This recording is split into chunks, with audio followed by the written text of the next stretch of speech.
کیا آپ کی جی الحمدللہ۔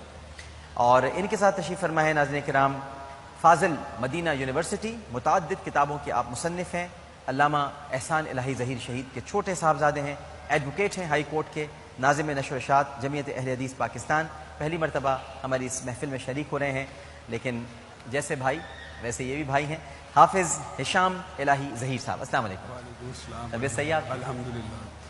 اور ان کے ساتھ کر رہا ہے یہ چھوٹی برائی کر رہا ہوں، یہ بالکل چھوٹی صحیح۔ برائی تو یہ مگر یہ احساس ہونا چاہیے، احساس ریلائزیشن ہونا ہونا چاہیے۔ چاہیے۔ کوئی سوال اگر یہاں سے کرنا چاہیں خاتون، کسی نے نہیں کرنا، ادھر سے کوئی سوال کرنا چاہیں؟ جی السلام علیکم۔ وعلیکم السلام۔ جی مجھے علماء اکرام سے یہ پوچھنا ہے کہ کلمے میں ہم پڑھتے ہیں لا الہ الا اللہ محمد الرسول اللہ، تو آذان میں کیوں ہم یہ کہتے ہیں محمد الرسول اللہ؟ کلمے میں ہم پڑھتے ہیں محمد الرسول اللہ، اور آپ پوچھ رہے ہیں کہ اذان میں ہم محمد در رسول اللہ کیوں کہتے ہیں؟ جی ہشام بھائی۔ نحمدہ و نصلی علی رسولہ الکریم، اما بعد۔ سب سے پہلے تو ڈاکٹر صاحب میں آپ کا شکریہ ادا کرتا ہوں، آپ نے آنے کی دعوت دی، اور آپ کو خراج تحسین بھی پیش کرتا ہوں کہ آپ نے اتنی خوبصورت مسلسل بدم سجا رہے ہیں، جس کے اندر خاص طور پہ عوام کو چاروں مکاتب فکر کے علماء یہاں پہ موجود ہوتے ہیں۔ عوام کی اپنی مرضی ہے، جس کی بات اس کو قرآن و حدیث سے مطابقت رکھتی ہوئی نظر آتی ہے وہ اس کو پکڑ لے، اور الحمدللہ اگر آپ کا یہ جو طرز عمل ہے یہ قابل تحسین بھی ہے اور قابل تقلید بھی ہے۔ اب آتے ہیں بھائی کے سوال کی طرف۔ وہ کہتے ہیں اصل میں یہ بنیادی طور پہ فرق ہے، انا، انا، کا انا، لیتا، لکنا، لالا، یہ چند حروف ہیں، ان کے بعد آنے والا جو بھی اسم ہوتا ہے اس کے اوپر زبر آ جاتی ہے، یعنی وہ حالت نصب میں چلا جاتا ہے۔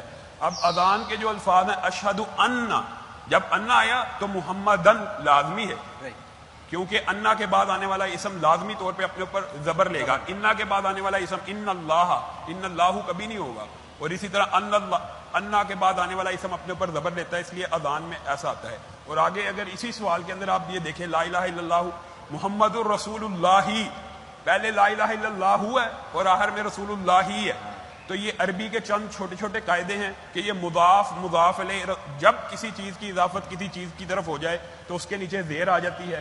اگر شروع کے اندر یہ 6 حرف آ جائیں انا، انا، کا انا، لیتا، لکنا، لالا، تو اس کے بعد آنے والا اسم خود بخود زبر میں چلا جاتا ہے، اور اگر حالت رفع میں مومنون ہو تو وہ مومنین ہو جاتا ہے۔ مختلف بالکل۔ جی بہن، علیکم۔ خودکش حملے گھس کر پھٹ جاتے ہیں۔ جی یہ ایڈ کرنا چاہتا ہوں کہ حضرت علی کا اپنا یہ قول ہے کہ جب میرا دل کرتا ہے میں اپنے رب سے بات کروں تو میں نماز کو ادا کرتا ہوں، اور جب دل چاہتا ہے کہ خدا مجھ سے بات کرے تو میں کہتا ہوں۔ قرآن کو کھول دیتا ہوں۔ بالکل تو حضرت علی کا جو انداز اور عمل، جو طریقہ نماز میں تھا، یہ تو ایک مشہور بات ہے کہ حضرت علی کا انتخاب صرف اس لیے کیا گیا کہ وہ اتنا مشغول ہو کے نماز پڑھتے تھے کہ جب حملہ کیا جائے گا ان کو خبر بھی نہیں ہوگی۔ پتہ بھی نہیں چلے گا۔ جی بہن۔ جی میرا سوال علماء اکرام سے یہ ہے کہ کیا زکوٰۃ کے پیسوں سے کسی کو عمرہ کروایا جا سکتا ہے؟ زکوٰۃ کے پیسوں سے کسی کو عمرہ کرایا جا سکتا ہے؟ زکوٰۃ کسی مستحق تک پہنچنا اور اس کی ملکیت میں آنا ضروری ہے۔ صحیح۔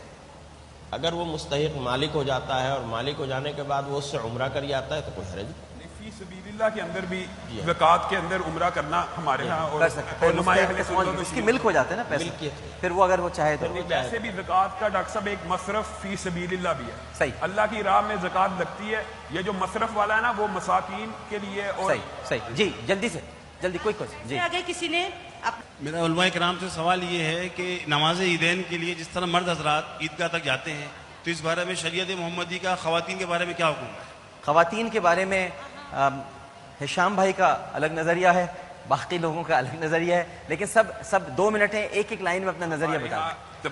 عورتوں کی جو پہلی بات وہاں سے بھی کلیئر ہو جائے گی، وانتم فی عاکفون فی المساجد، ہمارے ہاں اعتکاف بھی عورت کا صرف مسجد میں ہی ہوتا ہے، گھر میں صرف اس صورت میں جائز ہے جب گھر کے اندر کوئی خاص حصہ اس مسجد کے لیے مخصوص کیا ہوا ہے، پھر وہاں پہ عورت اعتکاف بیٹھ سکتی ہے۔ اور عیدوں کا ہمارا مسئلہ یہ ہے کہ عورت کا عیدگاہ میں جانا شرط ہے، لازم ہے، سوائے اگر وہ ناپاک بھی ہے وہ عیدگاہ کے باہر تک جائے، یا اگر ناپاک ہے اس صورت میں گھر میں رہ سکتی ہے، ورنہ اس کا جانا واجب ہے۔